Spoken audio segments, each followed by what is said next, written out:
Hi, it's Tanya and it's Talk About It Tuesday. And today I want to talk about changing your emotional response. And with discussing your emotional response, one thing that I had to learn was to check the facts, right?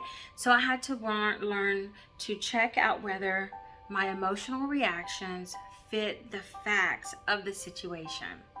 So, changing your beliefs and assumptions to fit the facts can help you change your emotional reactions to situations.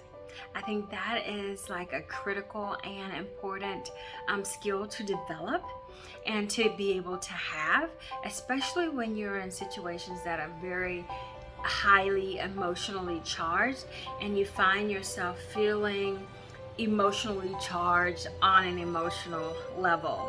So I want to talk about how, as young kids, we are taught to use our words, and so as adults, we teach our children and the young people to use their words and not to use physical actions in order to communicate their emotional feelings. And so we say, use your words. And a lot of times I just like to say again that sometimes the words aren't there. So we have to start, developing communications where we can give our emotions words that are universal when you're having conversations and or in situations. And so there's a little ditty or song. What is it? Sticks and stones may break my bones, but words will never hurt. I would just like to say that that is so far from the truth. The one thing about physical interactions, you take it and pretty much it's over, right? It's over, unless you have a little bruising or something behind it. And we never want to resort to violence because we just never know how that impacts people and how it stays with people and how it impacts their emotional response and behaviors in other situations. But I want to also just resonate on how powerful words are. Sticks and stones will break my bones, but words will never hurt me. Words, people speak words and they will ruminate in your mind and thoughts. Like when you have time to your quiet time and you're thinking, those things that people say about you do come up.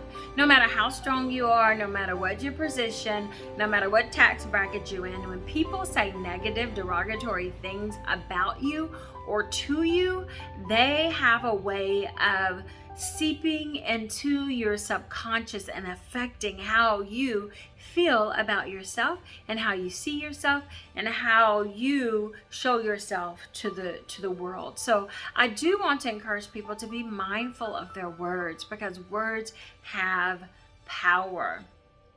And I just want to talk about for a little bit, there's so many other situations out there, but I remember when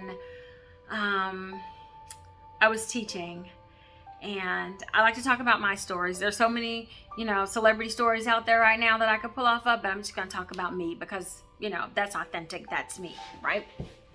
Okay, so when I was teaching, and that year the district was having an issue with finances, and the big announcement was made that teachers are going to be let go, not fired, but that they were going to have to reduce the number of teachers. And so as for me coming into teaching as a second, third career, it was like, wow.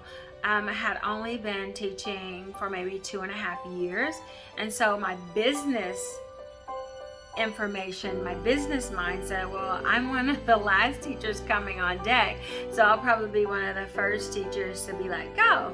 But when the superintendent spoke to everyone, he was like, no, that's not really how it's gonna work, blah, blah, blah. In the end, just as I thought, the teachers with the least tenure were kind of the first ones on the chopping block.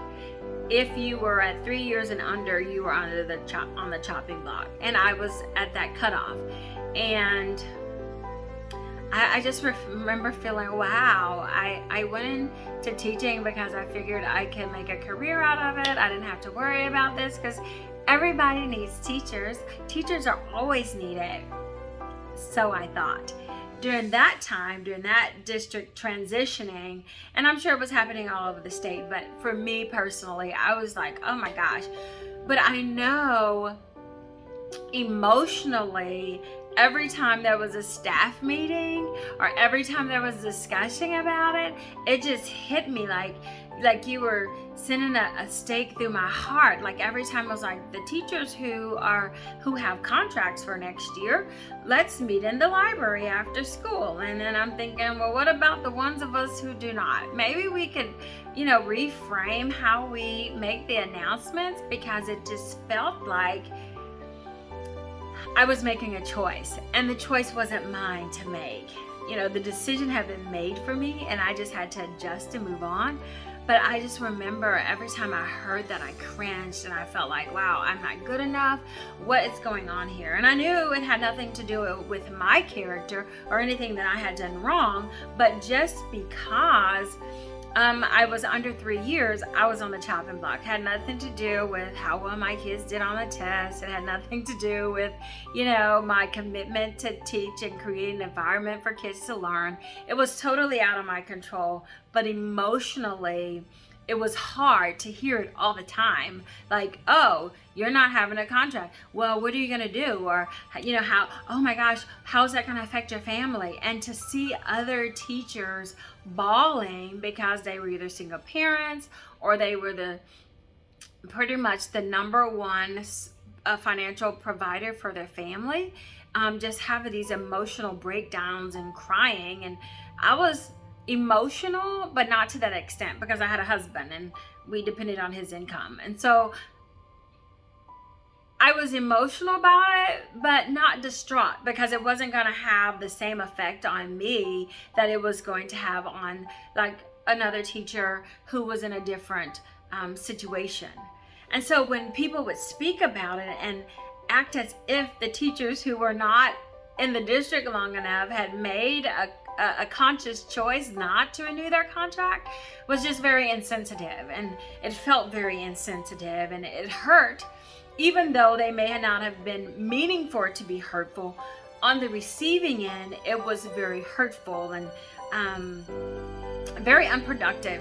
To think about, you're not going to you've got to now decide what you're going to do next year. You kind of got to wonder and wait through the summer to see if someone's going to retire, or if someone's going to have a baby and not come back, or if someone's going to move from the district. And so your name was on the list to be inched up to a position. If they offered you a position and you declined it because you didn't want to work at that school, then you go back to the bottom of the list, which at the time meant that you had refused employment, therefore you wouldn't be able to apply for unemployment. I mean, there were just so many things to be considered that I think sometimes was lost in the process of making decisions and things that impact other people. And so when I think about emotional responses now, I have to remember to check the facts.